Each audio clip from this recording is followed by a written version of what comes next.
মহান রব্বুল আলামিনের দরবারে শুকর এবং সুজুদ জ্ঞাপন করছি যে রব্বুল আলামিন আমাদেরকে পবিত্র জুমার দিনে সালাতুল জুমা আদায় করার জন্য আল্লাহর ঘর মসজিদে আসার তৌফিক দান করেছেন।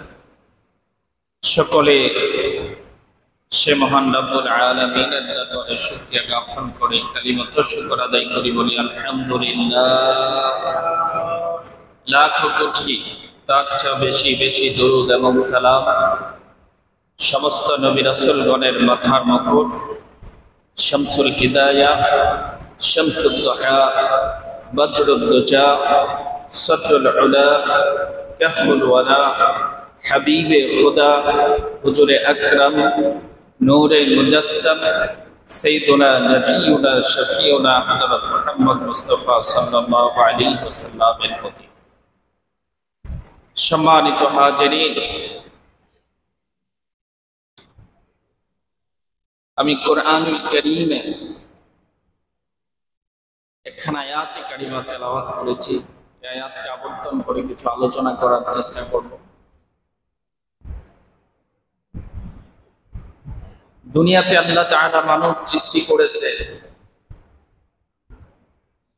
এবং মানুষকে চলার জন্য, জীবন যাপনের জন্য আল্লাহ তাআলা মানুষের জন্য বিধিবিধান আল্লাহ তাআলার পক্ষ থেকে নির্ধারণ করে দিয়েছে। একটা মানুষের দৈনন্দিন জীবনে নিদ্রা থেকে জাগ্রত হয়ে আবার নিদ্রা যাওয়ার পূর্ব পর্যন্ত মানব জীবনের সকল দিক বিদিক নিয়ে আল্লাহ তাআলা নির্দেশনা দান করেছেন। কোরআন এর মাধ্যমে বিশ্বনবী মুহাম্মদুর রাসূলুল্লাহ সাল্লাল্লাহু আলাইহি ওয়াসাল্লামের মাধ্যমে আল্লাহ তাআলা আমাদেরকে পথ দেখিয়ে দিয়েছেন। কিন্তু দুনিয়াতে নবী রাসূল ব্যতীত কোন মানুষের পক্ষে আল্লাহ তাআলার সবগুলো বিধান যথাযথভাবে পালন করা এটা কারো পক্ষে সম্ভব নয়। সম্ভব কিনা? আমরা প্রতিদিন যতগুলো কাজ করি সবগুলো আল্লাহর বিধান মোতাবেক, আল্লাহর হুকুম অনুযায়ী রাসূলুল্লাহ সাল্লাল্লাহু আলাইহি ওয়াসাল্লাম আমাদেরকে যেভাবে দেখিয়েছেন সেভাবে করা আমাদের পক্ষে সম্ভব হয়। এমনকি প্রতিনিয়ত আমরা আল্লাহ তাআলার অনেক ফরজ এবং ওয়াজিব হুকুমকে আমরা লঙ্ঘন করি, ঠিক কিনা? আবার অনেক হারাম কাজ যেগুলো আল্লাহ তাআলা আমাদের উপর নিষিদ্ধ করে দিয়েছেন, যে সমস্ত কাজের ব্যাপারে আল্লাহ তাআলা নিষেধাজ্ঞা দান করেছেন, ওই সমস্ত কাজের সাথে আমরা ইচ্ছা অনিচ্ছায় সম্পৃক্ত হয়ে যাই, ঠিক কিনা বলে?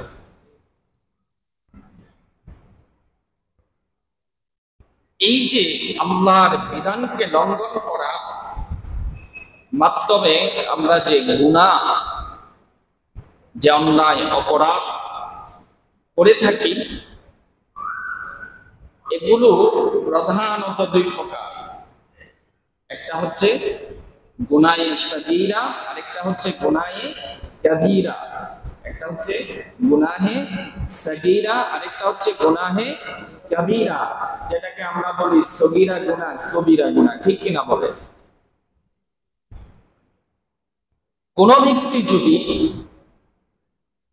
কবিরা গুনাহ থেকে বেঁচে থাকতে পারে, আল্লাহ তাআলা তার সগীরা গুনাহগুলো ক্ষমা করে দেওয়ার জন্য অনেকগুলো অফার, অনেকগুলো সুযোগ দিয়েছেন, বলে সুবহানাল্লাহ। কেউ যদি কবিরা গুনাহ থেকে, অর্থাৎ ফরজ ওয়াজিব হুকুমগুলোকে কেউ যদি অমান্য না করে, হারাম মাকরুহে তাহরিমিকে গ্রহণ না করে, বাকি যে সমস্ত সগীরা গুনাহগুলো মানুষ করে থাকে এগুলোকে আল্লাহ তাআলা মাফ করার জন্য কিছু অটো মেশিন তৈরি করে দিয়েছেন, বলে সুবহানাল্লাহ। কোরআনুল কারীমের মধ্যে আল্লাহ তাআলা ইরশাদ করেন, ইন তাজতানিবু কাবাইরা মা তুনহাউনা আনহু নুকাফির আনকুম সাইয়্যাতিকুম نكفر عنكم سيئاتكم وندخلكم مدخلا كريما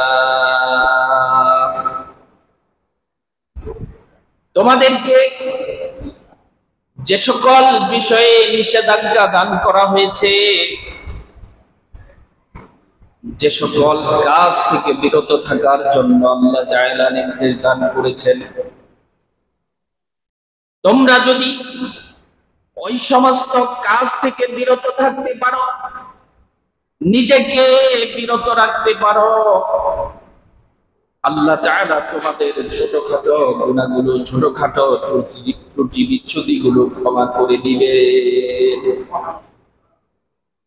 তোমরা যদি কবিরা গুনাহ থেকে বাঁচতে পারো, সগীরা গুনাহগুলো আল্লাহ তাআলা বিভিন্ন মাধ্যমে আমার আপনার আমল নামা থেকে আল্লাহ তাআলা মুছে দিবেন, ডিলিট করে দিবেন। এই আয়াতের বিষয়বস্তুটা সুস্পষ্ট করা যায় বিশ্বনবীর এক হাদিসের মাধ্যমে। আল্লাহর হাবিব ইরশাদ করেন, মানুষের সগীরা গুনাহগুলো আল্লাহ তাআলা কিভাবে প্রতিনিয়ত ক্ষমা করে দেন তার একটা বর্ণনা বিশ্বনবী হাদিসের মাধ্যমে দিয়েছেন। বিশ্বনবী ইরশাদ করেন, as-salawatul khams wal jum'atu ila al-jum'ah wa ramadanu ila ramadan। পাঁচ ওয়াক্ত নামাজ, এগুলো হচ্ছে মানুষের সগীরা গুনাহের কাফারা। কোন ব্যক্তি যখন ফজরের নামাজ আদায় করে জোহর পর্যন্ত যেই সমস্ত সগীরা গুনাহগুলো সংগঠিত হয়, জোহরের নামাজে দাঁড়ানোর সাথে সাথে আল্লাহ তাআলা ফজর থেকে জোহরের মধ্যবর্তী সগীরা গুনাহগুলো ক্ষমা করে দেন। এভাবে জোহর থেকে আসর পর্যন্ত যে সমস্ত সগীরা গুনাহ করে, আসরের নামাজে দাঁড়ানোর সাথে সাথে আল্লাহ তাআলা বান্দার আমল নামা থেকে সগীরা গুনাহগুলো মাফ করে দেন, বলি সুবহানাল্লাহ। এভাবে as-salawatul khams, পাঁচ ওয়াক্ত নামাজ, ওয়াল জুমআতু ইলাল জুমআহ, পাঁচ ওয়াক্ত নামাজের কারণে যদি বান্দার কোনো সগীরা গুনাহ ক্ষমা না হয়, এক জুমা থেকে পরবর্তী জুমা পর্যন্ত যে সগীরা গুনাহগুলো পাঁচ ওয়াক্ত নামাজের কারণে আল্লাহ তাআলা ক্ষমা করেন নাই, জুমার নামাজ আদায় করার সাথে সাথে আল্লাহ তাআলা বান্দার আমল নামা থেকে সগীরা গুনাহগুলো মুছে দেন, বলে সুবহানাল্লাহ। ওয়া রামাদানু ইলা রামাদান, পাঁচ ওয়াক্ত নামাজের কারণে, জুমার কারণেও যদি বান্দার আমল নামা থেকে আল্লাহ তাআলা সগীরা গুনাহগুলো ক্ষমা না করেন,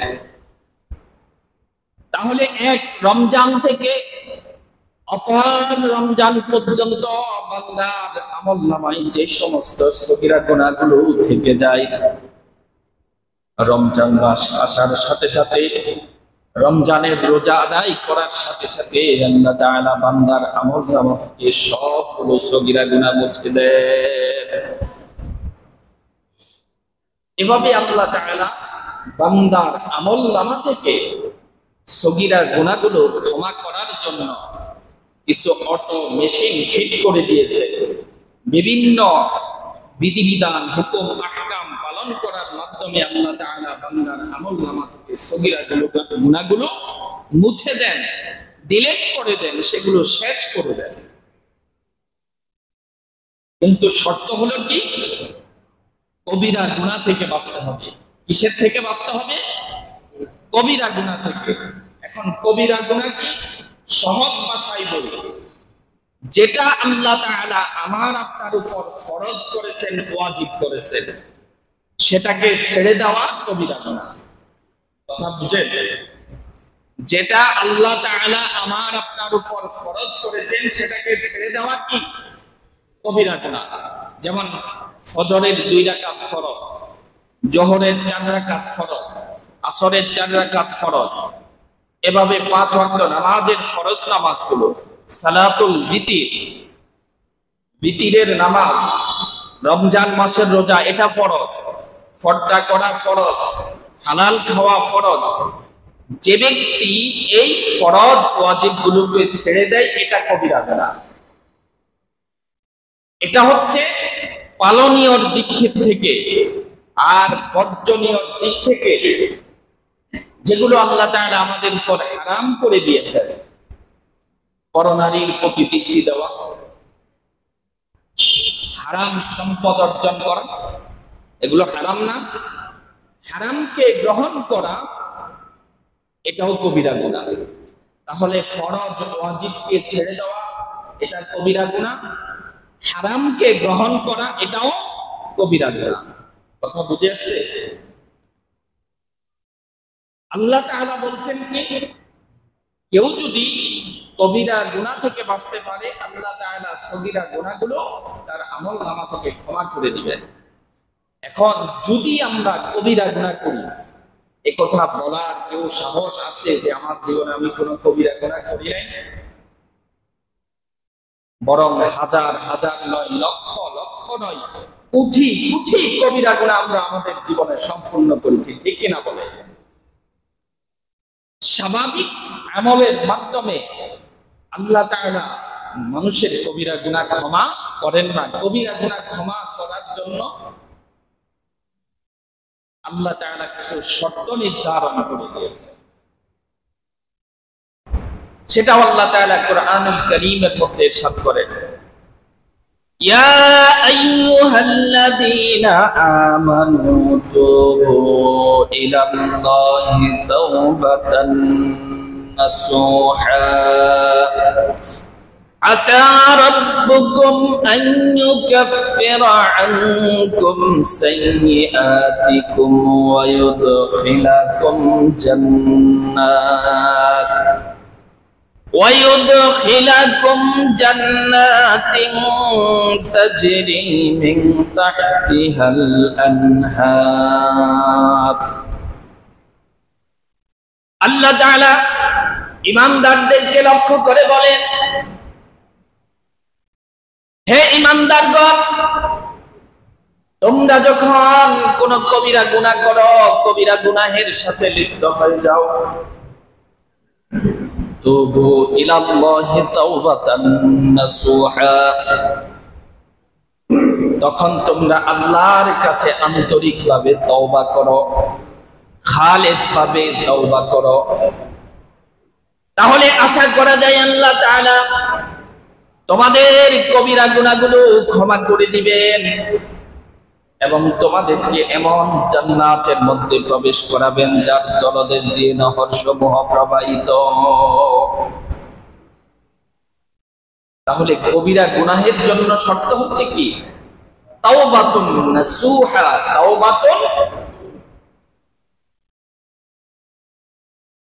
কথা বুঝেন? কবিরা গুনাহের জন্য শর্ত কি? তাওবাতুন নাসুহা। এখন তাওবাতুন নাসুহাটা কি?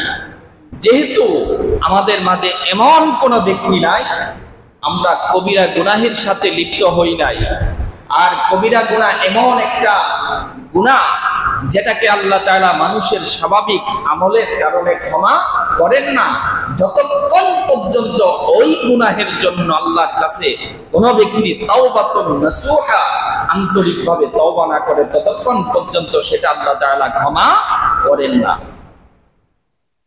এখন আমাদেরকে তাওবাতুন নাসুহা বুঝতে হবে। তাওবাতুন নাসুহাটা কি এটা বোঝার প্রয়োজন আছে না? নাইলে আপনি তওবা করবেন কিভাবে? এই আয়াতের ব্যাখ্যা করতে গিয়ে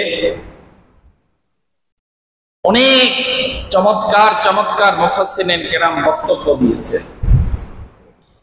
কেউ বলেছেন তুবু ইলাল্লাহ, এই শব্দের অর্থ করতে গিয়ে মুফাসসিরিন কেরাম বলেন ইরজিউ মিন যুনুবিকুম ইলা তাআতিল্লাহ,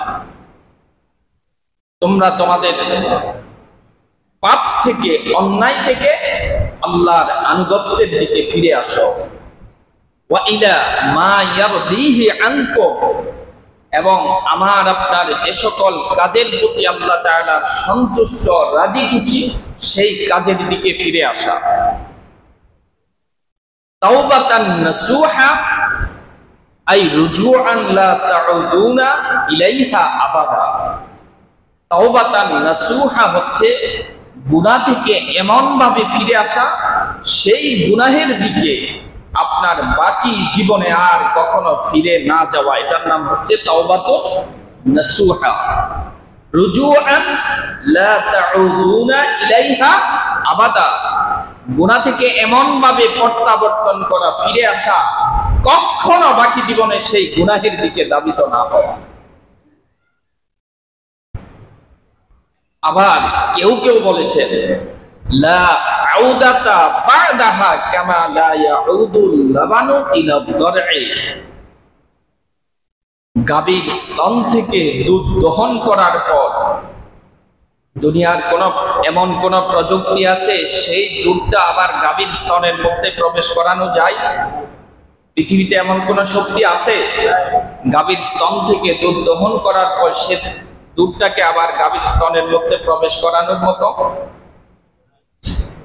কোন উলামায়ে কেরাম বলেছেন লা আউদাতা বাদাহা কামা লা ইয়াউদুল লাবানু ইলা দর'i, গাভীর স্তন থেকে দুধ দহন করার পর সেই দুধটাকে যেমন গাভীর স্তনের মধ্যে আর প্রবেশ করানো কখনো সম্ভব নয়।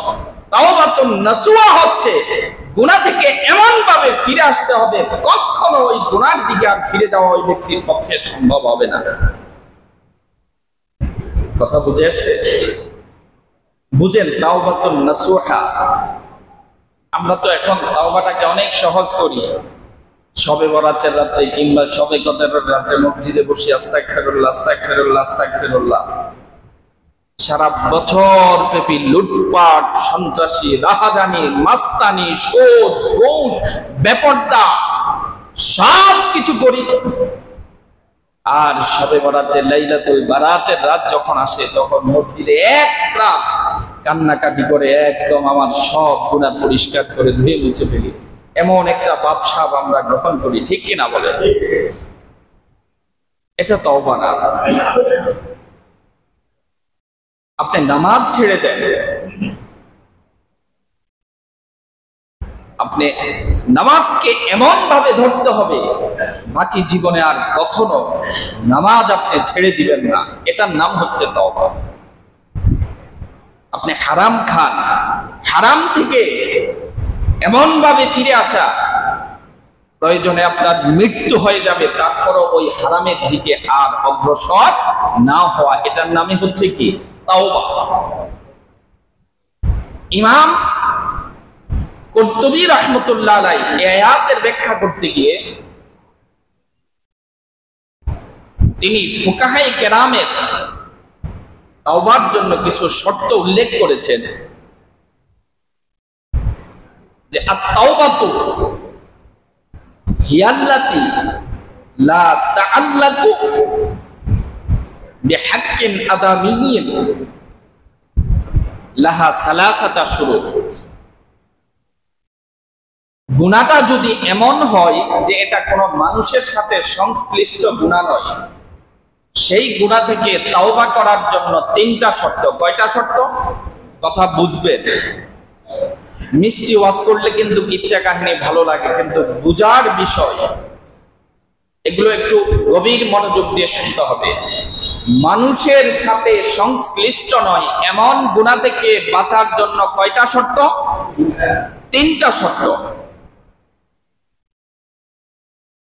এক নাম্বার শর্ত হচ্ছে আইয়াতলা আনিল মাসিয়া। প্রথম কাজ হচ্ছে, আমি কি বলছি, যে মানুষের সাথে সম্পর্কিত নয় এমন গুনাহ। ধরেন যেটা আল্লাহর সাথে সম্পর্কিত, উদাহরণ হিসাবে আপনি নামাজ ছেড়ে দেন, নিয়মিত নামাজ আদায় করেন না, অথবা রোজা ছেড়ে দেন, অথবা পর্দা করেন না, অথবা পরনারীর প্রতি আপনার কুদৃষ্টি স্থাপন করেন। এই সমস্ত গুনাহের ক্ষেত্রে তিনটা শর্ত। আইয়াতলা আনিল মাসিয়া, প্রথমত হচ্ছে ওই গুনাহ থেকে চিরতরে ফিরে আসা। আপনি আজকে থেকে 5 ওয়াক্ত নামাজ যতদিন বাঁচেন নিয়মিত পড়া শুরু করা। আপনি হারাম খান, হারামটাকে চিরতরে ছেড়ে দেওয়া। আপনার দৃষ্টি খারাপ, আপনার দৃষ্টিকে অবনত করা, কুদৃষ্টি থেকে আপনার নিজেকে হেফাজত করা। 1 নাম্বার শর্ত হচ্ছে আইয়াকলা আনিল মাসিয়া, অপরাধ থেকে পরিপূর্ণভাবে প্রত্যাবর্তন করা, ফিরে আসা। ওয়া আন নাতমানা আলা মা ফাআলা, আপনি অতীতে যত গুনাহ করছেন, যত কবিরা গুনাহ করছেন, তার জন্য স্মরণ করে করে আল্লাহর কাছে অনুতপ্ত হওয়া, অনুশোচনা হওয়া, চোখের পানি ছেড়ে দিয়ে কান্নাকাটি করা। এটা হচ্ছে কয় নাম্বার শর্ত? 2 নাম্বার। 3 নাম্বার শর্ত হচ্ছে ওয়া আইয়াযমা আলা আন লা ইয়াউদা ইলাইহা, যেই গুনাহ থেকে আপনি ফিরে আসছেন, যেই গুনার জন্য অনুতপ্ত হন, অনুশোচনা করেন, বাকি জীবনে কখনো ওই গুনাহের দিকে আর ফিরে না যাও। কয়টা শর্ত বললাম? প্রথম, গুনাহ, যেই কবিরা গুনাহ আপনি করেন সেটাকে কি করতে হবে?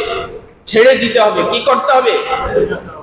দ্বিতীয়ত, সেই গুনার জন্য অনুতপ্ত হতে হবে, অনুশোচনা করতে হবে, আল্লাহর কাছে কান্নাকাটি করতে হবে। তৃতীয়ত, সেই গুনার দিকে বাকি জীবনে আর কখনো ফিরে না যাওয়া। এই 3টা শর্ত হচ্ছে লা তাআল্লাকু বিহাক্কিন আদামিয়্যিন, মানুষের সাথে সংশ্লিষ্ট নয় এমন গুনাহের ক্ষেত্রে। কথা বুঝে আসছে? আর ফাইন কানা তাআল্লাকু বিহাক্কিন আদামিয়্যিন, মানুষের সাথে সংশ্লিষ্ট এমন কোন গুনাহ যদি হয়, আপনি ক্ষমতায় ছিলেন, চেয়ারম্যান ছিলেন, মেম্বার ছিলেন, অথবা সমাজের প্রভাবশালী ব্যক্তি ছিলেন, অথবা আপনার রাজনৈতিক ক্ষমতা ছিল, চাঁদাবাজি করছেন, ধান্দাবাজি করছেন, ঘুষ খেয়ে বিচার করছেন, মানুষের উপর অবিচার করছেন, আছে না? আসেনি? আমাদের দেশে এই সমস্ত চরিত্রের লোক নাই, এমন একটা বাড়িও বাংলাদেশে খুঁজে পাওয়া যাবে না। ঠিক কিনা বলে? তাইলে ফাইন কানা তাআল্লাকু বিহাক্কিন আদামিয়্যিন, মানুষের সাথে সংশ্লিষ্ট এমন বিষয় যদি, এমন কবিরা গুনাহ যদি আপনি করেন, ধরেন আপনি বিচার করতেন ঘুষ খায়, অথবা আপনি বাড়ির মুরব্বী, পরিবারের মুরব্বী, আপনি আপনার আত্মীয় স্বজনের সম্পদ জোর করে ভোগ করতেছেন, আপনার আত্মীয় স্বজন ইয়াতিম, আপনি এমন একজনের সম্পদ ভোগ করতেছেন, অথবা আপনি ক্ষমতায় ছিলেন, একজনের একটা ব্যবসা বাণিজ্য দখল করছেন, আছে না? এই সমস্ত গুনাহের ক্ষেত্রে প্রথম 3টা শর্ত। কয়টা শর্ত? শুরুতুহা আরবা, তার জন্য মোট শর্ত হচ্ছে 4টা। প্রথম 3টা শর্তের সাথে আরেকটা অতিরিক্ত শর্ত আছে। প্রথম 3টা শর্ত খেয়াল আছে তো? তার সাথে আরেকটি অতিরিক্ত কাজ করতে হবে। আরেকটি অতিরিক্ত কাজটা কি? সেটা যদি হয় ফাইন কানাতিল মাসিয়াতু মালান আও মাহবা রাদ্দুহু ইলাইহি, আপনি একজনের সম্পদ জোর করে ভোগ করতে আছেন, যেইভাবে হোক, অথবা আপনি একজনের দোকানে চাকরি করতেন, তারপরে ক্যাশ নিয়ে পালাই চলে আসছেন, যেই সমস্ত গুনাহ মানুষের সাথে সংশ্লিষ্ট এমন গুনাহের সাথে প্রথম 3টা কাজের সাথে 4র্থ কাজ হচ্ছে ওই ব্যক্তির পাওনাটা আপনি তার কাছে পৌঁছে দিতে হবে। কি করতে হবে? ফাইন কানাতিল মাসিয়াতুহু মালান আও নাহওয়া রাদ্দুহু ইলাইহি, যদি এটা আর্থিক কোনো বিষয় হয় অথবা সম্পদ জাতীয় বিষয় হয়, তাইলে তওবার জন্য প্রথম 3টা শর্ত: গুনাহ থেকে ফিরে আসা, অনুতপ্ত হওয়া, কখনো সেই গুনাহ না করা, এবং যার সম্পদ সেটা তাকে ফিরিয়ে দেওয়া। এটা হচ্ছে 4 নম্বর শর্ত, যেটা মানুষের সাথে সংশ্লিষ্ট হয়। এখন টাকা পয়সা নয়, আমাদের সমাজে কিছু লোক আছে যাদের মুখটা পরমাণু অস্ত্রের চেয়েও জঘন্য। পৃথিবীতে সবচেয়ে জঘন্য অস্ত্র কি বর্তমানে? পরমাণু অস্ত্র। কি অস্ত্র? কিছু লোকের মুখ আছে এটা পরমাণু অস্ত্রের চেয়েও জঘন্য। মানে এটা সারাদিন চলে চলে চলে চলে, সারাদিনের মধ্যে যদি 1000 কথা বলে, একটা সত্য কথা বলে কিনা সন্দেহ আছে, তবে 999টা মিথ্যা কথা গীবত শেখায়, আছে না? فإن كانت المعصية حد قذف أو نحبه مكنه من نفسها। আপনি একজনের নামে মিথ্যা একটা অপবাদ দিয়ে দিয়েছেন। যেমন আমাদের সমাজে কিছু লোক আছে, যখন মেয়ে ছেলের বিবাহের জন্য আসে, খোঁজ খবর নেওয়ার জন্য আসে, ভাই অমুকের মেয়েটা আমি আমার ছেলের জন্য চাইতেছি, আমার ভাইয়ের জন্য চাইতেছি, মেয়েটা দেখতে কেমন? পারে মেয়ে দেখতে যেমন তেমন, মেয়ে তো এক ছেলের সাথে যায় 3 দিন পড়িয়েছিল, নাউযুবিল্লাহ মিন যালিক। এই ঘটনার বিন্দু মাত্র সত্যতা নাই, এমন মিথ্যা কথা আছে না? এটা হচ্ছে ব্যক্তি সংশ্লিষ্ট কবিরা গুনাহ। এই কবিরা গুনার জন্য আপনি ওই ব্যক্তির কাছে যার মেয়ের ব্যাপারে, যার ব্যাপারে এই মিথ্যা অপবাদ তহমত দিয়েছেন, তার কাছে ক্ষমা চাইতে হবে, এবং এর জন্য সে যে পরিমাণ ক্ষতিগ্রস্ত হয়েছে সেটা আপনাকে পূরণ করতে হবে। অর্থাৎ যার কাছে আপনি মিথ্যা অপবাদটা দিচ্ছেন, ভাই আমি কথাটা মিথ্যা বলছি, আসলে ওনার মেয়ে এই কাজের সাথে জড়িত নয়, ওনার ছেলে এই কাজের সাথে জড়িত নয়। যাকে মিথ্যা অপবাদ দিয়েছেন তার কাছে সত্য বিষয়টা প্রকাশ করতে হবে। যার ব্যাপারে মিথ্যা অপবাদ দিয়েছেন, তলাবুল আফে মিনহু, তার কাছে যাই ক্ষমা চাইতে হবে, ভাই আমি আপনার নামে একটা মিথ্যা অপবাদ দিয়েছি। কথা বুঝে আসছে? যদি গীবত হয়, ফাইন কানাতিল গীবাতু ইস্তাহাল্লাহু মিনহু, একজন একটা দোষ করছে, মানুষ মাত্র, আরে মানুষ দোষ নাই এমন কোন মানুষ আছে? আছে, আমারও তো কত দোষ আছে। আপনি একজনের একটা দোষ না বললেও চলতো, কিন্তু যাই মানুষের কাছে বলে বেড়ান তাকে ছোট করার জন্য। যদি গীবত সংক্রান্ত বিষয় হয়, সেটার জন্য ওই ব্যক্তির কাছে ক্ষমা চাইতে হবে, এবং যে সমস্ত ব্যক্তির কাছে আপনি গীবত করে তাকে ছোট করেছেন, তাদের কাছে যে ভাই আসলে বিষয়টা এমন নয়, আপনারা ওনার ব্যাপারে ভুল বুঝিয়েন না। তাহলে তাওবার জন্য শর্ত হচ্ছে, যদি ব্যক্তি সংশ্লিষ্ট নয়, এমন তাওবার জন্য শর্ত কয়টা? কয়টা? আইয়াতলি আনিল মাসিয়া, ওই গুনাহ থেকে ফিরে আসা, ওয়া আন নাদমানা আলা মা ফাআলা, আপনি অতীতে করছেন যে তার জন্য অনুতপ্ত, অনুশোচনা করা,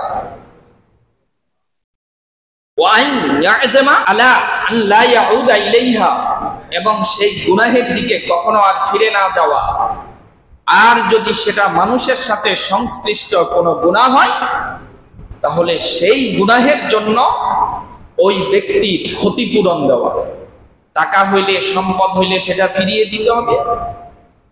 এরপর যদি আপনি আল্লাহর কাছে কান্নাকাটি করেন, অবশ্যই আল্লাহ তাআলা আপনার চোখের পানি কবুল করে নেবেন, বলে সুবহানাল্লাহ।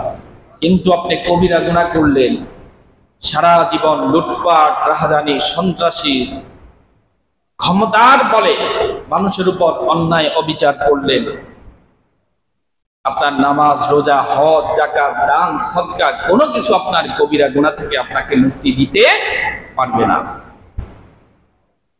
এখন আমরা তওবাটাকে অনেক সহজ করে ফেলছি। সারা জীবন, বছরে 365 দিনের মধ্যে 364 দিন হারাম সম্পদের উপর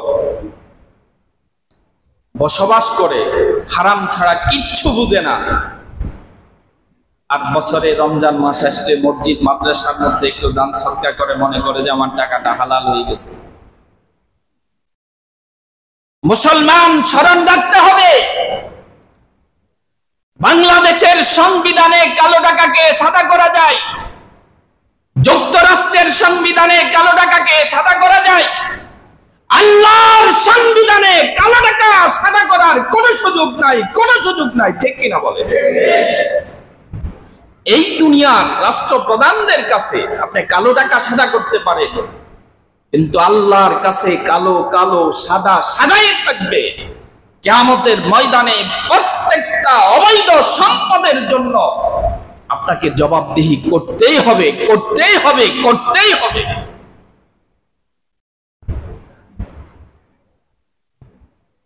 অতএব তওবা মানে সারা বছর হারাম সম্পদ উপার্জন করে মসজিদ মাদ্রাসায় দান সদকা করে আপনার টাকাটাকে সাদা করবেন, এটা হবে না। আপনি সারা জীবন মানুষের বিরুদ্ধে গীবত, শিকায়েত, মিথ্যা অপবাদ দিয়ে মানুষকে ক্ষতিগ্রস্ত করবেন, আর মসজিদে এসে চক্ষু বন্ধ করে আস্তাগফিরুল্লাহ আস্তাগফিরুল্লাহ পড়বেন আর বলবেন যে আমি একদম পরিষ্কার পরিচ্ছন্ন হয়ে গেছি। এর নাম তাওবা না। আগে আপনার মধ্যে যে বদখাসলত, কুস্বভাব, সেটাকে পরিহার করতে হবে, আল্লাহর কাছে কান্নাকাটি করতে হবে। সেই কাজের সাথে আর কখনো সম্পৃক্ত হওয়া যাবে না।